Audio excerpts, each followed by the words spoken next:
All right, ladies and gentlemen, welcome back to 5.3 notes.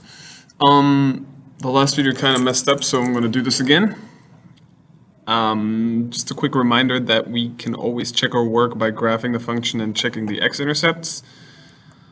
Always solve that equation so set it equal to 0 before you graph any of these things.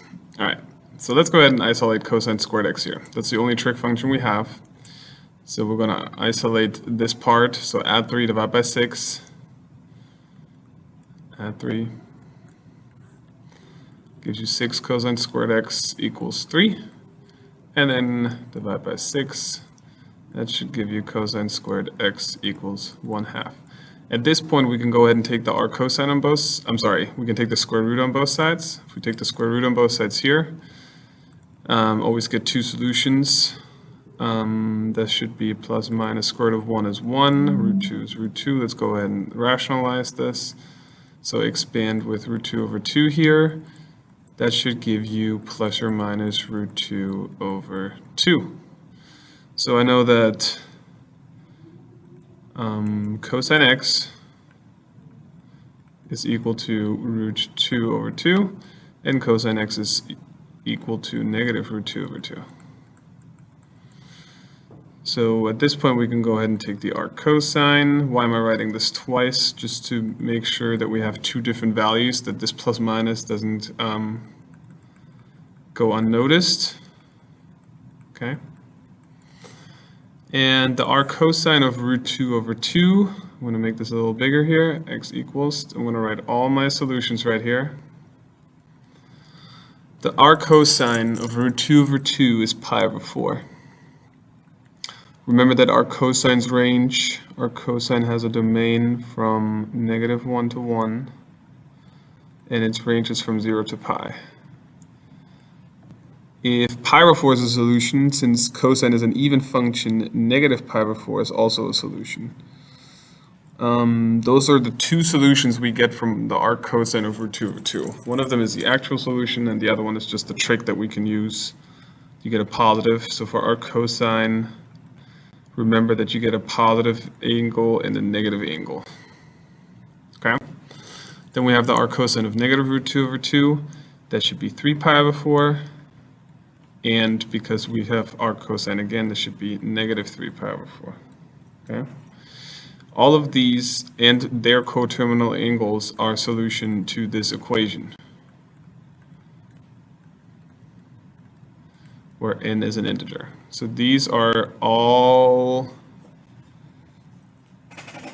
I'm sorry, that's natural numbers, those are integers. These are all the solutions that we have. Let's find the solution between 0 and 2 pi. Now you have to ask yourself, is pi over 4 in this interval? Like, you always go through each of these angles. Is pi over 4 in this interval? Yes, it is, so we can go ahead and write that down. Negative pi over 4 is less than 0, so it's not in this interval, so we need to add 2 pi to this. Negative pi over 4 plus 2 pi is 7 pi over 4. 3 pi over 4 is in that interval, so we're good. And negative 3 pi over 4 plus 2 pi is 5 pi over 4. So these are our 4 solutions within that interval. Always check, if you can, if you have time, graph the original and graph and see if you're see if that lines up with your x-intercepts. Okay. The next example, example 4, is going to be the last one for this video. It's a little bit special, okay? So what we have here, we don't only have one, but we have two trig functions. So something should happen here.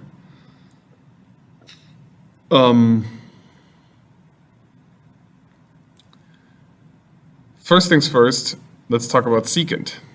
Secant x is nothing else than 1 over cosine x. And if you recall, the denominator can never be 0 because we cannot divide by 0, else a black hole spawns. So we have cosine x cannot be 0 because that would make the denominator 0. So x cannot be the arc cosine of 0, well, that means that x cannot be, well, the arc cosine of 0 is pi over 2, because cosine of pi over 2 is 0 and it's within the range, and negative pi over 2 plus 2 pi n. If you write 3 pi over 2 here, that's fine because they're coterminal, okay? I'm just using the trick that I have both positive and negative angles for arc cosine. Well, x can't be two of these. So, or any of these coterminal angles. So let's actually solve for x to see if these are our excluded values. That brings back memories from rational functions in Algebra 2, where you had excluded values and extraneous solutions and all that fun stuff. So let's go ahead and simplify this. Secant x times cosine squared, because secant x is 1 over cosine x, times 1 over cosine x times cosine squared x equals 1. One of these cancels out, so you have 5 cosine x is equal to 1, which means that cosine x is equal to 1/5. Okay? At this point, we have to take the arc cosine on both sides. Okay? So x would be the arc cosine of 1/5, which doesn't seem very familiar from the unit circle, but this is still just a theta value, right? This is an angle, a theta value that we can use. So if we want to describe our solutions exactly, we would leave it in the exact form. Think of it as a radical. All right, so one of the solutions is the arc cosine of 1/5 plus all the coterminal angles to that angle. Well, we know from arc cosine that we always get a positive and a negative angle, so the other one should be negative arc cosine of 1/5 plus 2 pi n. All the coterminal angles. If you want to, these are all solutions, and that would be a perfectly fine answer right here. Nothing wrong with that. But if you want to be that person that approximates this, this should be 1.369. Make sure that your calculator is in radians, and this therefore should be negative 1.369. It's a nice idea to approximate these, especially when you talk about the solutions between 0 and 2 pi. Okay? Between 0 and 2 pi, I have, well, the arc cosine of 1/5 is a positive angle. So that should just be the arc cosine of 1/5. Right, remember that 2 pi is approximately 6.28, so 1.369 is right up in there. This one is a negative angle, which is not part of this interval, so I have to add 2 pi to the negative arc cosine of 1/5 in order to get this